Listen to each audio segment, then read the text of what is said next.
İctimai Radio təqdim edir. Nərmin Aşurzadə və Yusif Qasımovla bu həftə iş dünyasında baş verən əsas hadisələrin icmalı başlayır. Axşamınız xeyir, hörmətli dinləyicilər. Qayıtdın, Yusif. Bəli, buradayam. Bir həftə ərzində yəni həmişə mənə bir sual gəlirdi ki, həqiqətənmi getdin? Nə oldu, nə baş verdi? Sənin yerində olmasam sən nə qədər insan CV atır? Mən xəbərim var. Özü sən hər yerdə mənə tapıb CV ilə bağlı mən hesabat verirdim. Bu gün əldə olunan CV-lərin sayı qədrin bil. və s. və axır. Amma yəni maraqlı bir eksperiment oldu. Reaksiyalar da pozitiv oldu. Mən belə gördüm. Dostluğu düşməni bir tanıdı. Hə, 100%. Kim? Sən də tanıdın hər halda, mən düşünürəm. Şərhlər oldu, qeydlər oldu. Görmədim. Dost görmədim. Şərhlər maşallah, şərhlərdən bolu, yaxşıdır. Yəni verilişin əsası da istəyən ona ibarətdir ki, reaksiyalar olsun. Mənfi olsun, pozitiv olsun, amma bu haqqda bir danışıq olsun və biz belə deyək, fəaliyyətimizi dəyərləndirə bilək. Mən düşünürəm ki, bu həftə ərzində yenə də toplu bizim mövzularımız maraqlı olub və sən görüşmüsən bizim qonaqlarla, müzakirələr etmisən özünə uyğun formada və s. Etmişəm. Sən heç vaxtın olmayıb bu həftə qulaq asasan verilişə? Açıq səmimi olun, bax bu həftə deyəsən mən fiziki olaraq da aralandım verilişdən. O qədər belə həvəslə durdum, getdim ki. Artıq heç nə eşitmək istəmirdim. Bəli, bu həftə heç qulaq asmadım belə, amma iki qat maraqlıdır indi mənə ki, mövzular nədən ibarətdir. Deyəcəklər ki, bir dəqiqə, siz hazırlaşmırsınız bu verilişə, xəbəriniz yoxdur sənin. Səmimi deyəcəm, bu həftə mənim xəbərim olmayıb mövzulardan. Küsmüşdün də ona görə. Biraz ərkönlüyüm, eqom çıxdı ortalığa. Tək uşağam da, son 5-yim. Ona görə yəni belə bir şey. Bəlkə böyük uşaqsan, tək uşaqsansa. O da ola bilər əslində. Yəni çox maraqlı. Yaxşı, verirəm mikrofonu sənə. Başla. Bu həftənin birinci günü əslində şirin söhbət eləmişik. Çünki xurma istehsalı haqqında danışırdıq. Azərbaycanda xurma istehsalı və ixracı. Mən düşünürdüm ki, bax indi bu mövsümdürsə, deməli hər evdə yəqin ən çox alınan meyvələrdən biri xurma olmalıdır. Yəni mən belə düşünürdüm. Amma ekspert Akif Nəsirli gəldi, dedi ki, aqrar məsələlər üzrə ekspertidir və dedi ki, Azərbaycanda nə qədər xurma istehsal edilirsə, onun yalnız 10% bizdə satılır. Qalanı ixrac olunur. Çünki biz ümumiyyətlə xalq olaraq çox xurma alan deyilmişik, sən demə. Maraqlıdır. Hara ixrac olunur? Ənənəvi bazarlar. Rusiya, Türkiyə, qonşu ölkələr daha çox. Xarici ölkələr, Avropaya falan çox da ixrac edilə bilmir. Orada müəyyən standartlar var ki, onlara, o tələblərə cavab vermək düşünür ki, ekspert deyir ki, daha çətindir o standartlara cavab vermək. Ona görə daha ənənəvi bazarlar, yəni harda tələblər də, standartlar da bizə daha uyğundursa, onlara satılır, ixrac edilir. Sənin sevdiyin meyvələrdəndir ümumiyyətlə xurma? Hə, dırnaq arası. Yəni heç vaxt vurğun olmamışam. Son zamanlar sən hər dəfə mən gələndə bir quru meyvə, quru xurma verirsən, başım qatıram. Amma ümumən uşaqlıqdan ümumiyyətlə həmişə valideynlərim mənə yedizdirirdi o xurmanı. Yod çoxdur tərkibində və s. və axır. Amma onun elə bir ki, bilsən hansı xurmadan deyirəm, belə yumuşaq xurmadan söhbət gedir. O qaşıqla sən onu deşirsən, belə yayılır gedir. Sonra da büzüşürsən dilin falan. Elə o xatirələrlə böyüdüm. O qədər də istəkli deyiləm, xoşum gəlmir. Amma məsəl üçün mənim həyat yoldaşım onun daha sərt variantını, karolyoku sevir. Və demək ki, hər həftə bazarlıq eləyəndə o karolyoklar bizə evdə olur. Amma yenə də mən əlim dəymir ona. Xoşum gəlir. Yaxşı, ona daha çox qalır da. Bu çox təbii ki, o da sevinir buna, təbii ki, ona. Bölüşdürmüsünüz də zövqlər. Hə, 100%. Mən daha çox sitrus və cənub zonasına həvəsliyəm deyə. Həm də bizim studiyada bu gün Feyxuada var. Harda? Hə, qabağımdadır bax, belə bir maraqlı. Məndən niyə uzağa qoyursunuz? Rekvizit qoyublar. Məni baxmaq üçün. Bilsən nəyə görə? Qorxurlar ki, bir də düşüb çıxacağam da burdan. Ona görə Feyxuanı qoyublar qabağıma ki, tərpənməyim. Hə, necə deyirlər, yaşıllığa çıxaq. Çox gözəl bir mənzərədir. Və sitruslar, yəqin mənim bircə hissəm, belə deyək, qanım cənub zonasına da aiddir deyə. Bu portağaldır, mandarindir, nə bilim, arabir kividir. Düzdür, Feyxua o qədər də vurğunu deyil, amma xurma ilə müqayisədə toya getməlidir. Ya bu qədər hətta. Vallahi. Başa düşdüm. İnsanların çoxu da elə sənin kimidir bizdə. Ekspert bunu dedi ki, hə, cəmi 10% satılır və tələb elə o qədər də ondan çox deyil. Yəqin uşaqlıqda da o qədər yedizdirməyə meyil olub ki, yod adı ilə.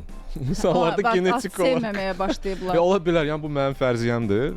Bilmirəm dəqiq nədən ibarətdir, amma ümumiyyətlə elə bir fikrin olub ki, nə vaxtsa hansısa bir kənd təsərrüfatı sahəsində biznes qurasan, bəlkə özümü orada yoxluyum, bəlkə orada pul var, belə bir nəsə arada gəlir. İnanırsan, bu hardan gələ bilər? Cüzi bir həvəs olmalıdır da hər halda, düzdürmü? Heç vaxt həvəsim olmayıb. Atam həmişə deyirdi ki, gəlin bağa, Abala gəlin bağa, alaq eləyək, nə bilim onu eləyək. Əncir hazırdır, yığın falan. Heç vaxt həvəsim olmayıb. Bostana da çıxmamışam, baxmamışam. Oradan irəli gələn də ki, o biraz bu istiqamətə, bu sahəyə maraqsızlıqdan irəli gəlir, bilmirəm nəyə görə. Bəs sən özün? Məndə arada gəlir. Bilmirəm bu qonaqlar da belə danışırıq deyə. Çünki o Akif müəllim başa saldı ki, əslində bazarda nə qədər böyük boşluq var. Xurma sən demə özdə belə çox çətin istehsal olunan da bir məhsul deyil. O qədər də çox pula ehtiyac yoxdur. Dövlət hətta başlayanda artıq əkməyə dövlət bir dəfəlik 3000 manata qədər subsidiya verir. 3000 manatlıq subsidiya verir. Get ək. Bağı qur özün üçün. Ona görə və bazarda boşluq var. Deyir ki, nə qədər çox ixrac potensialı çox yüksək olan bir meyvədir. Biz dünyada ilk onluqdayıq ixraca görə. Hətta və danışdıqca Akif müəllim mən düşündüm bəlkə mən nəsə bu bizneslə də məşğul heç olmasa adamın ağlına nəsə gəlirdi.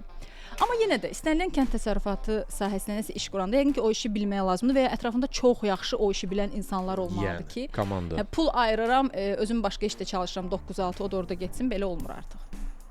Razıyam səndən. Mən bir aralar o qədər də ciddi almırdım. Ola bilsin mənim problemim olub ki, bu sahəni ümumiyyətlə. Amma bir ara məsəl üçün aqro şirkətlərin gözləntiləri, ora cəlb olunan əməkdaşların bazarda qıtlığını nəzərə aldım, gördüm.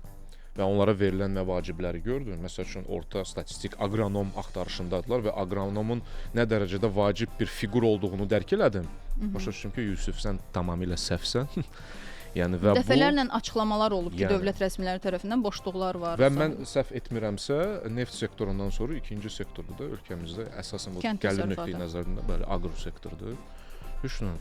Sənə uğurlar, birdən həqiqətən həvəslənərsən, biznes qurarsan, böyük məmnuniyyətlər. İndi isə sənə yaxın olan bir sahədən istəyirəm danışaq, təlim və konsultasiyalardan. Çünki bu həftənin ikinci günü məhz bu haqqda danışmışdıq. Həmsöhbətim təlimçi və sahibkar Vüsal Aliyev idi. Biz Vüsal bəylə birlikdə danışırdıq ki, ümumiyyətlə təlim və konsultasiya xidmətlərinin təşkili ilə məşğul olmağın çətin tərəfləri, müsbət tərəfləri nədən ibarətdir? İnsanlar nə qədər təlimlər almağa maraqlıdır? Ən çox alınanlar hansıdır? Bütün bunları müzakirə edirdik. Və danışdıqca məsələn mən orada dedim ki, məncə bizim insanların hamısının əslində daha çox ehtiyacı olduğu təlim, bütün işçilərin, hər kəsin bu stressin idarə edilməsidir. Mənə belə gəlir də. Yəni hara baxırsansa tükənmişlik, qərar qəbul edilməsi filan, hər tərəfə çevirsən, baxırsan ki, yəni texniki biliklər bəlkə daha çoxdur, amma stressin idarə edilməsi, bu situasiyada necə davranmaq lazımdır, onu yəni o bilik çox, bacarıq çox da deyil. Vüsal bəy dedi ki, amma ən çox alınan o deyil. Digərləri, məsələn, onlardan layihələrin idarə edilməsi və s. xidmətlər indi onlarda təklif olunanların içində oydu və o daha çox alınırdı. Layihələrin idarə edilməsi yoxsa bununla bağlı sertifikat tipli təlim? Onlar fərqlidir, hə? Sən necə? Yox, fərqli deyil. Var məsəl üçün bizdə çox populyar Project Management Institute, PMI.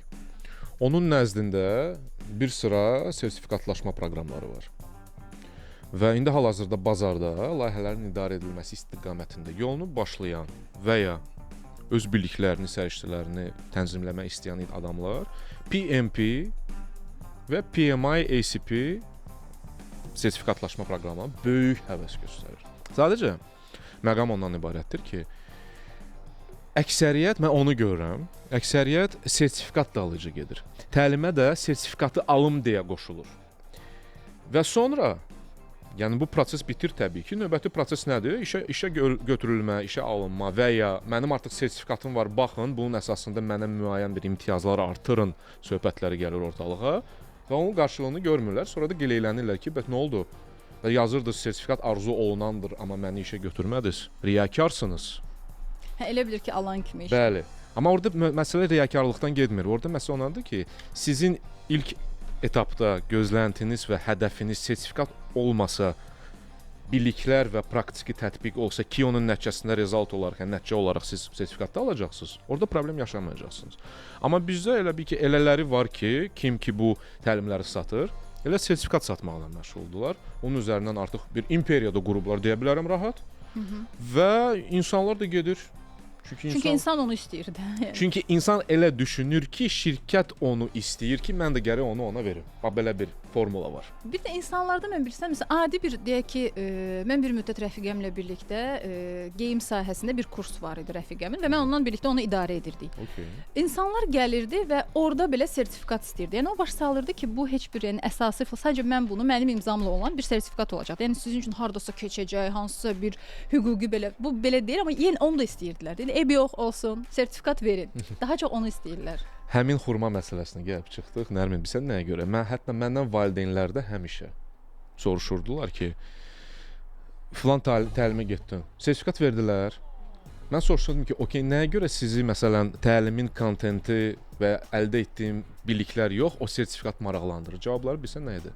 Hər halda sənin şəxsi işi və ona əlavə eləyəcəklər də. Şəxsi iş. Və o ailələrdə danışılır, aşılanır, müzakirə olunur deyə, o da elə bil ki, avtomatik olaraq gəlir düşür, yəni ki, həmin bizim tərəfimizə də, yəni bizim mənim həm yaşadılarıma, artıq məndən daha cavan olanlara ki, kim ki gedir, ailədə işdir ki, okey, bu potensial olaraq hardasa mənim dosiyemdə olacaq, baxacaqlar, dəyərləndirəcəklər, onun əsasında mənimlə bağlı qərar veriləcək. Ona görə hər bir belə bir gedişdən istəyirlər sertifikat. Hə, indi artıq CV-yə də əlavə olunur, LinkedIn-də də paylaşılır. LinkedIn-də də paylaşılır. Bəli. Bu yəni yaşıl bilet kimi qəbul olunur da, belə deyək. Amma bu illüziyadır, təəssüf olsun. İşə götürən baxır ona səncə sertifikat? Bizə necə? Bax, mən də işə götürən olmuşam da uzun illər. Həmin o işə hiring manager deyilən bir şey var da, pozisiya işə götürəndə mən oturmuşam. Gəlir insan, CV-sini açırıq, baxırıq onun təcrübəsinə, onun məsəl üçün oxuduqlarına, sertifikatlarına. Çox gözəl. İnsan özü də məsələn deyir ki, mən bu arada mən filan sertifikat sahibiyəm məsələn. Deyirəm, çox gözəl. Qoyaq indi bunu qırağa. Nə bacarırsınız? Və sonra gedişatda Sən niyə çətin suallar verirsən? Bura qədərdir, yəni demək istəyirəm. Bəlkə də haqq qazandırıram onlara, məsələn, hansı formada. Sadəcə o müsahibəyə düşmək üçün bəlkə bir üsul ola bilər ki, avtomatik rekruterlar baxır CV-yə, PMP var, yoxdur, ümumiyyətlə yəni baxmırlar. Onun üçün bəlkə ola bilər siqnal olaraq. Amma bu fazada bitir o. Bəli, sən müsahibəyə gəldin, salam əleyküm, mən gəldim. Çox gözəl, indi gəlin danışaq. Bax, orada nə edəcəyik? Orada artıq sertifikat kömək edir. Deməli sən bir müddət işə adam qəbulla da məşğul olmusan. Yəni hiring manager anlamı var da. Yəni mən insan Bu HR deyil də. Xeyr. Yəni bu talent managementın hissəsi deyil. Bu sadəcə sənin strukturuna aid olan bir əməkdaş, potensial əməkdaş gəlir deyə sən də onunla paralel əyləşirsən. Çox gözəl oldu ki, bunu dedin. İndi soruşmaq istəyirəm ki, bax sən hansı xüsusiyyət görəndə heç bir şeyə baxmadan artıq onu işə götürmürdün. Bir xüsusiyyət olmalıdır orada. Olub da yəqin belə. Götürmürdün.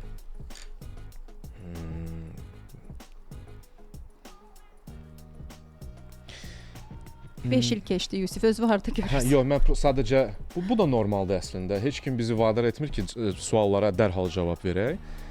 Amma mən deyərdim ki, öz gücünə, belə deyək, öz gücünə bələd olub səhvlərini etiraf etməyənlərə.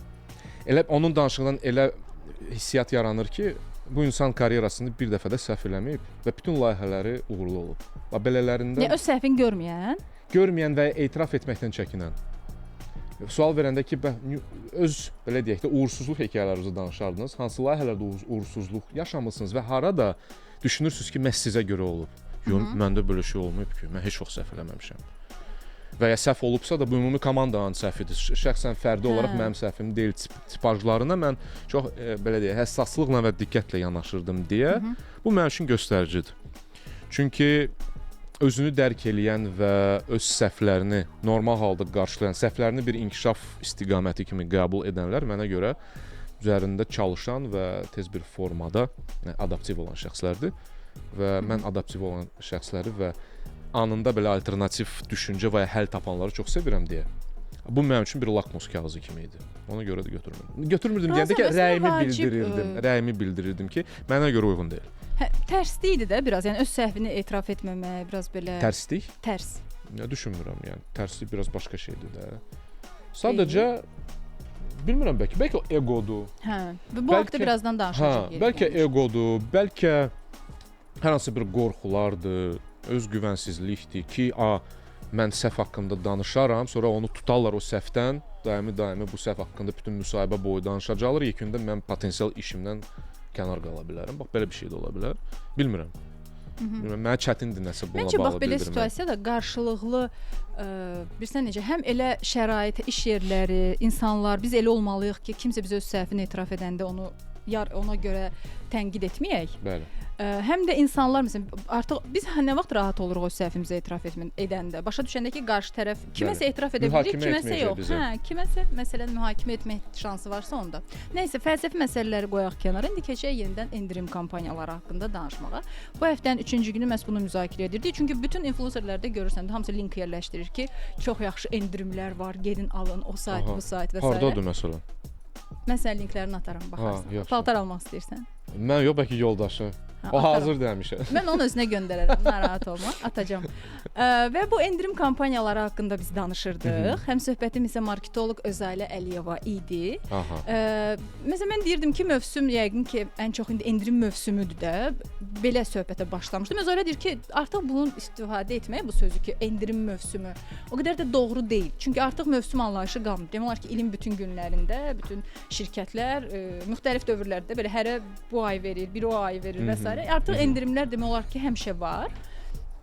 Və bizim insanlar da endirimə, hədiyyəyə çox maraqlıdır. Yəni olanda və müəyyən bir qrup var ki, məsələn, hətta bölürlər də. Supermarketdə endirim olanda daha çox onlar alır, geyimdə olanda daha çox digərləri və s. Bir də belə mövzular həmişə müzakirə olanda, bilmirəm sənlə də danışmışıq yoxsa yox. Məsələn, məndə əsas sual o yaranır ki, əgər bir şirkət daim endirim edirsə, tez-tez endirimlər verirsə, o artıq məhsulunu endirimdən çıxartdığı bir dövrdə kimsə yenə gedib ondan nəsə almaq istəyirmi ümumiyyətlə? Yoxsa artıq məsələn nəyisə ucuz alırsansa, sonra gedib bir də almaq istəmirsən. Bax, niyə olum ki, məsələn, keçən ay bunu aldım 5 manat, indi olub 8 manat. Yəni gözləyəcəklər ki, o düşsün 5 manat. İstehlakçı olaraq sənə qaytarım sualı da. Məsəl üçün sən bir istehlakçı olaraq belə bir halla rastlaşanda sənə hansı hisslər bürüyür? Mən düşünmürəm, lazımdırsa alıram. Lazım deyilsə almıram. Yəni səni narahat eləmir ki, 5 idi, sonra birdən-birə 8 oldu. Oldu. Variant yoxdursa elə. Mən də səninlə razıyam ki, burada məsələ əgər şirkət belə bir taktika və kampaniya qurursa ki, endirim vasitəsilə bir loyallıq qazansın, onda sonra yəni 8-ə qayıdırsa da, yəni problem yaşamır. Yox, əgər onların əsas gücü elə 5-ə düşməkdirsə və yalnız istehlakçılar gəlir o vaxt ki, o 5-ə düşür, mənim bir sual yaranmalıdır ki, sizin əsas dəyər fərqiniz nədən ibarətdir? Yəni sırf endirimə görə mi gəlirlər sizə? Yoxsa endirim olmasa da sizə gələcəklər? Gəlmirlərsə problem hardadır? Yəni mən belə düşünürəm, mənim beynim belə düşünür. Çünki mən həqiqətən bəyənirəmsə, endirim var, çox gözəl, yeni il endirimləridir, super və yeni və ya qışda yay endirimləri, yaya aid olan hər hansı bir şeylər və s. Okay. Varsa əla, yoxdursa da belə mən illərlə oradan alış-veriş edirəm. Çox gözəl. Okay. Bir də bəzi şirkətlər var ki, bilmirəm onlar haqqında çıxan mifdir bu, yoxsa məsələn deyirlər ki, bəzi avtomobil markaları və ümumiyyətlə bəzi markalar var ki, onlar heç vaxt endirimə getmir ki, bizim yəni buna ehtiyacımız yoxdur. Bu yəqin ki, bu lüks brendlərdən söhbət gedir də. Hə. Yəni orada ola bilər. Yəni onlar özünə icazə verə bilər ki, endirimə getməsinlər. Bu onlar üçün. Bəli, və onların mif deyil bu. Yox, mif deyil. Və ya məsəl üçün avtomobil dedin də, müvafiq segmentə aid olandır. Tutalım, mən indi çox şərti deyəcəm. Toyota şirkətini götürək. Məsəl üçün ən belə son versiya Lexus, premial Lexuslara yoxdur endirim. Amma digər hibrid modellərə nə qədər istəyirsən, məsələn. Və ya Bentley'dir, Rolls-Royce'dur, Lamborghini, Ferrari, bu tipli yəni brendlər, onlar deyirlər ki, qardaş, bacarırsan gəl. Bacarmırsan, xoş getdin. Və onu normal qəbul edirlər insanlar. Onlar bunu yekəxanalıq kimi qəbul etmirlər. Onlar deyirlər ki, okey, bu başqa bir segmentdir, bu başqa keyfiyyətdir. Onu əldə etmək üçün müvafiq bacarıqlara, belə deyək də, və imkanlara sahib olmalısan ki, onu götürəsən. Yoxdursa, okey, gedək baxaq. İndi burada Çin bazarı var, indi elektromobillər və s. və axır və s. Yəni normal. Yəni şirkət oradan heç bir problem yaşamır və itki ilə üzləşmir. Yəni amma əgər biz söhbəti lüks segmentindən danışırıqsa. Amma bəzən şirkətlər itkini məhz onda yaşayır ki, böhran kommunikasiyasını düzgün idarə edə bilmir. Mən çox uzun illərdir bu mövzunu sadəcə dinləyirəm. Mən hətta marketinqə təzə-təzə gələndə o mövzu çox populyar idi bizim bazarda və çox az insanlar bu haqda, ekspertlər bu haqda həmsi bir açıqlama verirdi. Yəni, hələ də mənə o maraqlıdır o mövzu. Buyur. Yəni nə haqqında danışdınız ümumiyyətlə və mövzu haraya kimi getdi? Böhranı həll edə bildiniz? Saat 2-yə kimi mövzu. Deməli, biz danışırdıq 5-ci yüksəliş müsabiqəsinin qalibi, daha bir qalibi olan Fərid Hüseynovla. Onunla birlikdə məsələni müzakirə edirdik ki, şirkətlərdə ümumiyyətlə böhran anlayışı deyəndə nə başa düşülür? Üzr istəyirəm, Fərid bəy həmin o istiqamətin ekspertidir. Sadəcə mövzu haqqında danışdınız. Həm də o sahədə çalışır. Həm də o sahədə çalışır. Aha, gözəl. Azərbaycan Hava Yollarında o sahə üzrə rəhbər vəzifədə çalışır. Okay. Və biz onunla birlikdə danışırdıq ki, ümumiyyətlə bu hardan başlayır? Şirkətdə nə baş verəndə böhran hesab edilir artıq və bunu necə düzgün idarə etmək lazımdır. Fəridin məsələn orada dediklərindən daha çox yadımda o qaldı ki, ilk 1 saat ərzində dərhal reaksiya vermək lazımdır. Ümumiyyətlə yaxşı olar ki, o baş verdi, hadisə yayıldı. Və sən şirkətin bir nümayəndəsi, siması, rəsmisi çıxıb bu haqqda məlumat verməlidir, açıqlamalı. Çünki həmin müddət ərzində boşluq olsa, insanlar öz variantlarını hər danışacaq və bu haqqda paylaşımlar olacaq. Amma məhz Fəridin sahəsində, məsələn deyir ki, hava yollarından söhbət gedirsə, burada 30 dəqiqə hətta olmalıdır, maksimum 30 dəqiqə ərzində artıq müəyyən açıqlamalar insanlara verilməlidir. Daxili kommunikasiyada eşitmisən, deyək, xarici və daxili. Bəli. Və böhran hər iki tərəfdə ola bilər. Səncə hansını idarə etmək daha çətindir? Daxili yoxsa xarici? Məncə situasiyadan asılıdır. Case nədir? Nə baş verib? Daxil, hər hansı bir daxili amma kiçik bir şey ola bilər, amma xarici böyük bir şey ola bilər və ya əksinə. Bilmirəm, mənə çətindir nəsə bilir. Sənin fikrin nədir? Mən də açığı sənin kimi düşünürdüm. Mən hətta düşünürdüm ki, 51% daxili kommunikasiyanı düşünürdüm ki, idarə. Çünki bir çox hallarda məsələn rəhbərlik səviyyəsində isə qərar verilir, adi işçinin bundan xəbər olmur, hardasa qırıqlıq yaranır və o sonra gedir hardasa problemə çıxır və ya marketinqin satışdan xəbər olmur, nəyinsə reklamı gedir, istehsalatın xəbəri, məsəl üçün də. Və bu daha sonra və ya maaşla bağlı, həmişə o konfidensial saxlanılması lazım olan məsələlər, bir də görsən neçə aləm dəyir bir-birinə. Mənə elə gəlirdi ki, və burada problem yarananda həmin əməkdaş birbaşa şirkətin qara PR-na çevrilə bilər və çox rahat artıq nüfuzuna zərər gətirəcək ki, bunu artıq kənardakı müştəri bir o qədər də bəlkə edə bilməz, nəinki daxili müştəridir. Amma Fərid dedi, yox, əksinə, xaricdə yayılma ehtimalı daha çoxdur, sürətlə yayılır, sosial media filan və onu idarə etmək də biraz daha çox enerji, əziyyət tələb edir. Razıyam. Ona görə bütün bunları idarə etmək lazımdır və bunun üçün də hər bir şirkətdə artıq vacibdir ki, bununla məşğul olan bir departament ayrılırlar ki, bunu idarə edə bilsin. Zaten var, korporativ kommunikasiya adında bir departament olur həmişə və onun çərçivəsində də hətta böyük şirkətlərdə daxili kommunikasiya və xarici kommunikasiya şöbələri ayrılır. PR tam fərqli bir özünə məxsus bir istiqamətdir. Həm də o böhran kommunikasiyaları bəlkə də PR-a da aid ola bilər. Bilmirəm, şirkətdən şirkətə fərqlənir. Bəzən onlar məşğul olur. Orada strategiyalarda, məsələn, ssenarilər əvvəldən yazılır. Bu olsa belə edirik, məsələn, müştəri ilə problem yaransa bir məhsulda belə edirik və s. Skriptlərdir, bəli, razıyam. Bir neçə illik öncə amma böhran kommunikasiyada böhran insanlar arasında da ola bilər də. Yəni məsələn iki iş yoldaşı arasında böhran yaşana bilər artıq. Belə bir bu yaxınlarda yanaşma gördüm. Adını indi tam xatırlamayacağam amma bir nəfərin 9 nəzəriyyə, desən konfliktin 9 mərhələsi, nəsə belə bir nəzəriyyə var idi. Kimin kəşfidir, sadəcə yadımda deyil. Məsələn, o deyir ki, heç bir konflikt durduq yerə yaranmır. Sizə elə gəlir ki, bir dənə söz dedim, aləm dəydi bir-birinə. O bir dənə söz deyildi.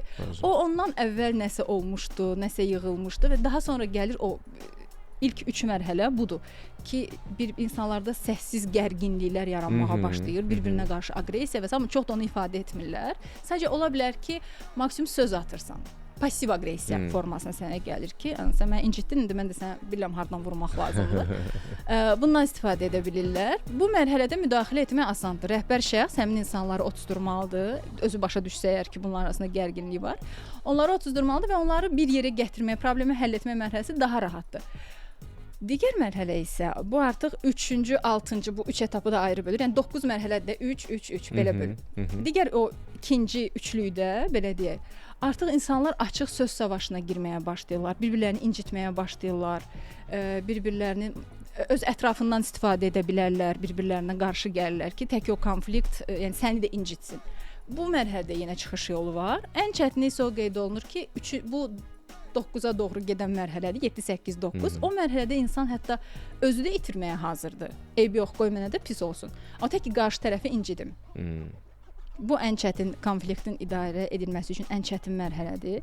Deyir ki, çalışmaq lazımdır ki, ora gəlib çıxması. Əgər ora gəlib çıxırsa, burada artıq daha bir ekstra əziyyət, əmək sərf eləmək lazımdır ki, o situasiyanı idarə edə biləsən. Yəni insanlar arasında kommunikasiya böhranı yaşananda bu problemlərə gətirib çıxarda bilir.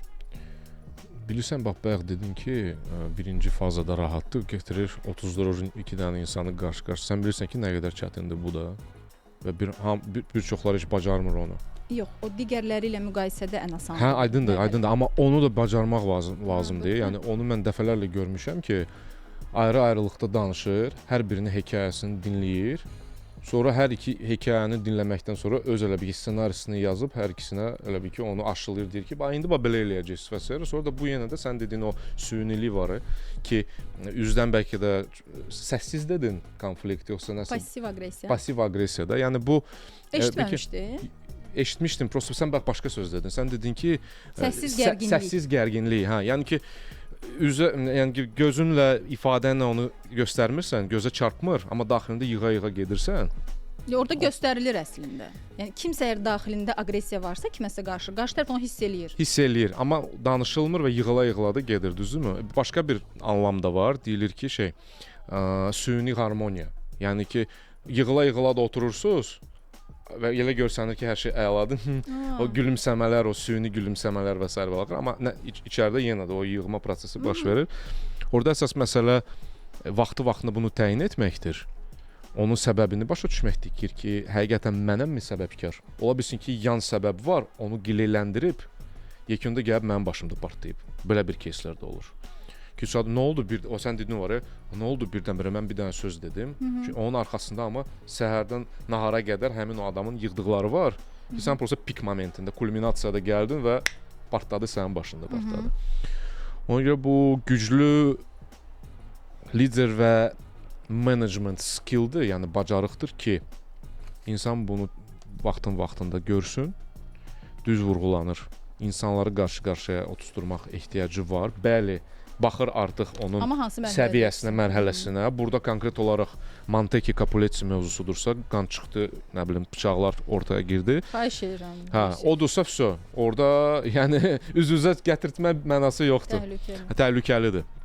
Ona görə artıq o yaxşı mərhələli mövzu yaxşı mövzudur. Mən onu bilmirdim. Amma məntiqlidir və həqiqətən ona əsasən də davranmaq yaxşı olardı. Aha. Sən ümumiyyətlə necə olur? Nəsə xoşuna gəlmir, dərhal iradə bildirənlərdənsən, yoxsa sən də birinci sakit qalırsan, baxırsan, müşahidə edirsən, biraz passiv aqressiya yığılır?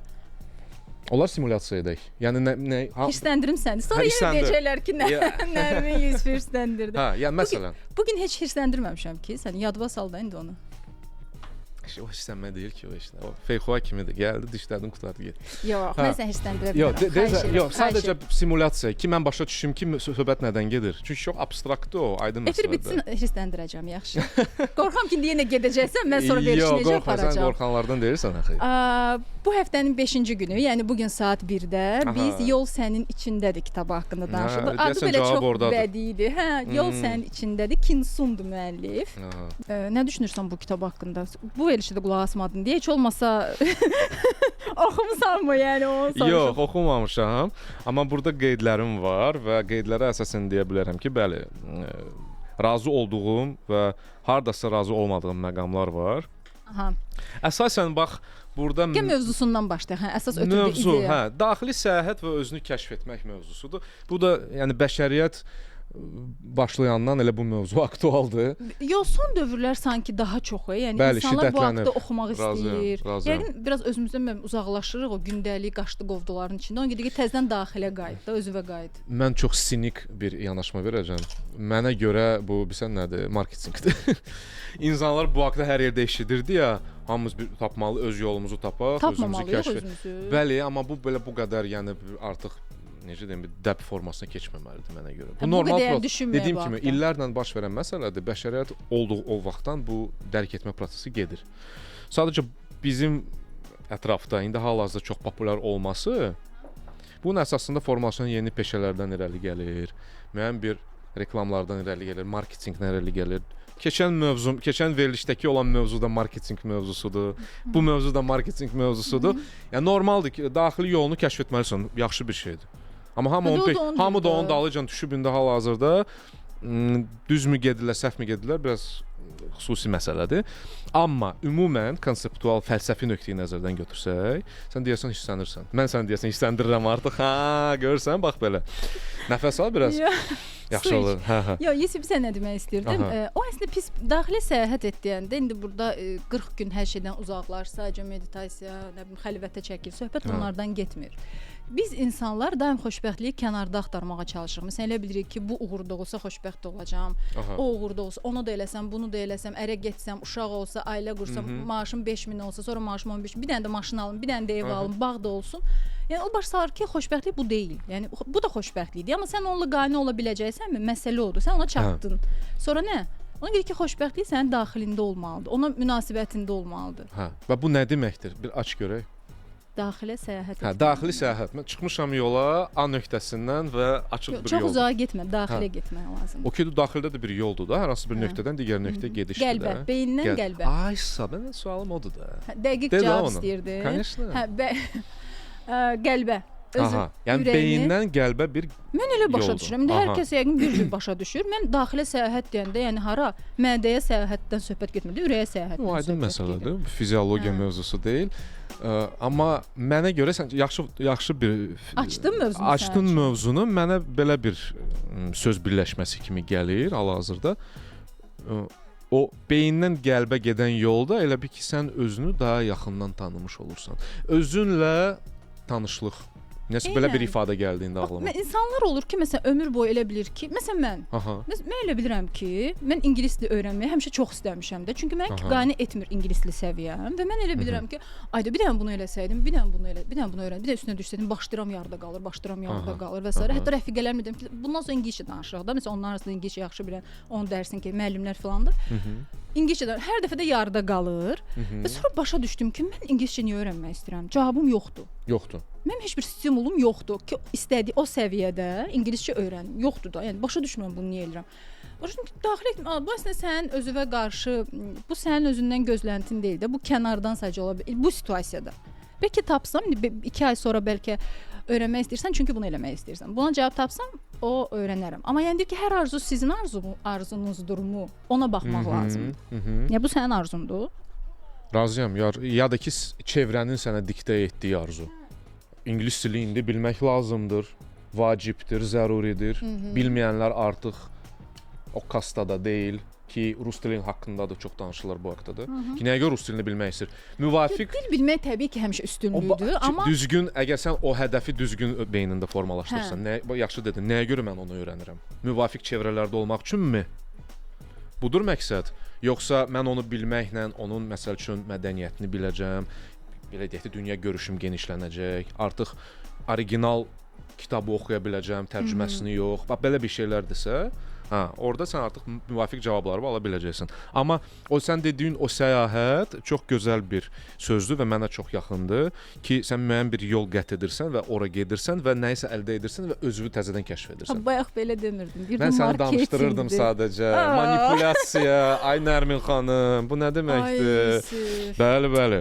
Və yaxşı bir söz. Bax burada mən baxıram başlıqlara. Bəzi qeydlər var. Deyir ki, gələcəkdən uzaqlaşmaq. Biz çox gələcək haqqında danışırıq. Belə eləyəcəyik və s. Mən də belə bir stat gətirmək istəyirəm. Kitabdan yox, multikdən. Kung Fu Panda multfilmidir, cizgi filmidir. Orada o, belə deyək də, o quru spağa var. O deyir ki, keçmiş unudulub, gələcək qapalıdır. Sənə verilən indiki zamandır.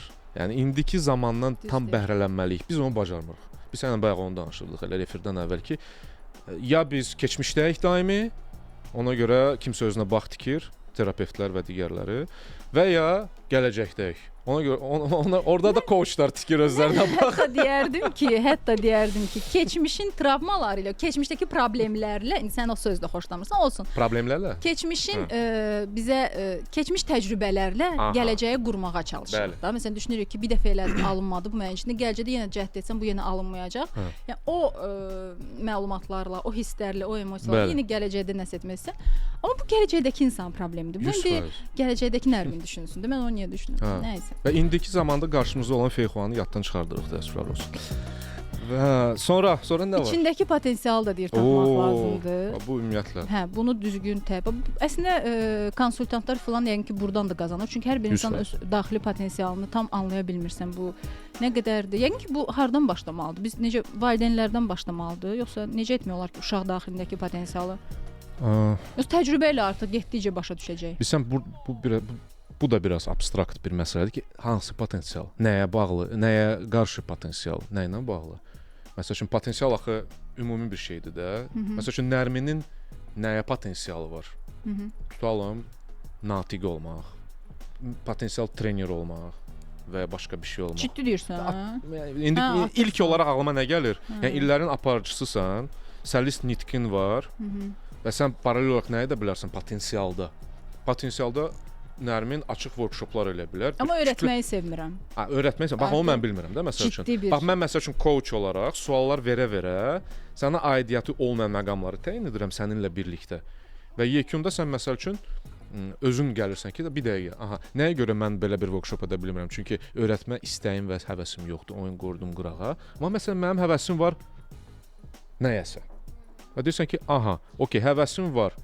Ona əsasən bəs potensial bir müəyyən bir bacarıqlar silsiləsidir, nə bilim, bir səriştələrdir, sənə verilən bir genetik olan keyfiyyətlər, istedad.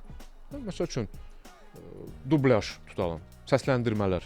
Mən bilirəm ki, sən voice-over artistsən də, yəni sən reklamları səsləndirirsən. Amma məsəl üçün, sən deyirsən ki, mən bununla qənaətlənmək istəmirəm, yəni ki, mən fikirləşirəm ki, məndən çox gözəl dublyaj aktyoru çıxar. Və Hollywood filmini Azərbaycan dilində, məsələn, Angelina Jolie'nin rəsmi Azərbaycan dilindəki səsi ola bilər. Məsəl üçün də indi atırıq da müzakirə. Bu potensial saya bilərikmi? Bəli, potensial saya bilərik. Eyni ilə də hər bir şeydə. Ona görə həmin o dediyimiz potensial hardan ilk olaraq formalaşır? Sənin öz suallarından, o sənin o beynindən qəlbinə gedən yolda hardasa onu tapa bilərsən, o toxumları tapa bilərsən, səpələyə bilərsən. Və valideynlər bəli, əgər müvafiq diqqəti və marağı sərgiləsələr, vaxt tapsalar, indiki zamanda da o biraz vaxt qıtlığı, digər qaçırıq axı biz. O həmin o korporativ mühitdən də nümunə gətirsə, orada da biz gələcəyə qaçırıq. Karyera nədir? Karyera gələcəyə gedən yoldur da, düzdürmü? Amma indiki zamanda əgər onu tuta bilsək və diqqətlə yanaşsaq, potensialı tapmaq olar. Düzgün suallarla və şəffaf açıq söhbətlərlə, transparent da, yəni ki, şəffaf olmalıdır ki, həqiqətən biləsən. Belə. Bu kitaba çox qəşəng danışdın yeri gəlmişkən. Çox danışdım. Yaşayacaqsan amma çox danışdın. Yəni ağlımda müəyyən fikirlər yarandı. Bu kitabın, məsələn, çoxu vurğulayır ki, bu bəli, yaxşı kitabdır. Burada özünü inkişaf etdirmək istəyənlər, ruhani axtarışda olanlar, xüsusən gənclər, yetkinlər, məsələn, o yaş dövründə daha çox oxunulası kitabdır. Amma bəziləri də deyir ki, yox da, bu çox qeyri-real burada yanaşma idealistik, var. Eləmi? Bu ona görə bu ancaq kitabda belə ola bilər. Həyatda yəni praktik məsləhətlər çox deyil. Yəni götürüb nəyisə tətbiq etmək olmur. Ona görə bunu belə bəyənməyənlər də var. Fikirlər müxtəlifdir, amma hər halda mənim rektorum həmişə deyirdi ki, istənilən pis kitabı da bir dəfə oxumağa dəyər. Ona görə istənilən pis kitab da pis deyil, amma düşünsəz ki, belə hətta yaxşı deyil. Yəni özünüz oxuyub qərar verə bilərsiniz ki, yaxşı kitabdır ya yox. O tərəfləri istənilən kitabda tapmaq olar. Yəni sən belə bir kitab tanıyırsanmı ki, 100% idealistikdən uzaq, tam reallıq olsun, reallığı əks etdirsin. Belə bir şey yoxdur mənə görə. Mənim oxuduqlarımdan da. Yəni hardasa süjet var, kimsə bir qəhrəman rolunu yaradır oradakı onun ətrafında formalaşdırır. Təsvirlər çoxdur, məcazi mənalar çoxdur. Kimsə öz haqqında danışır, kimsə başqa bir şey. Ona görə hər bir kitabda bu idealistik klişesini biz tapa bilərik. Amma burada bir qeyd də var. Deyilir ki, bu kitab sadə, amma dərin dillə yazılıb. Və mənə görə onun məncə ən uğurlu hissəsi budur ki, orada qəliz danışılmır. İnsanlar özünə görə hər biri onu belə deyək də özün üçün götürə bilir, başa düşə bilir və onun dərinliyini hiss eləyir. Mənə görə də sadəlik elə incə sənətdir. Status paylaşılacaq cümlə idi o da. Orada mən də kitab yazacağım. Yusifin statları. Mən gözləyirəm, mən səndən gözləyirəm. Efirdə dediyin o bütün cümlələri kitab eləyə bilərsən. Yaxşı. Yusif, çox sağ ol gəldiyinə görə. Səni görmək həmişə xoşdur. Qarşılıqlıdır. Biz bugün də bu həftə ərzində bizim verilişdə nələr müzakirə olundusa bu haqda danışdıq. Növbəti efirlərdə yenidən eşidilmək ümidi ilə özünüzdən müğayət olun. Hələlik.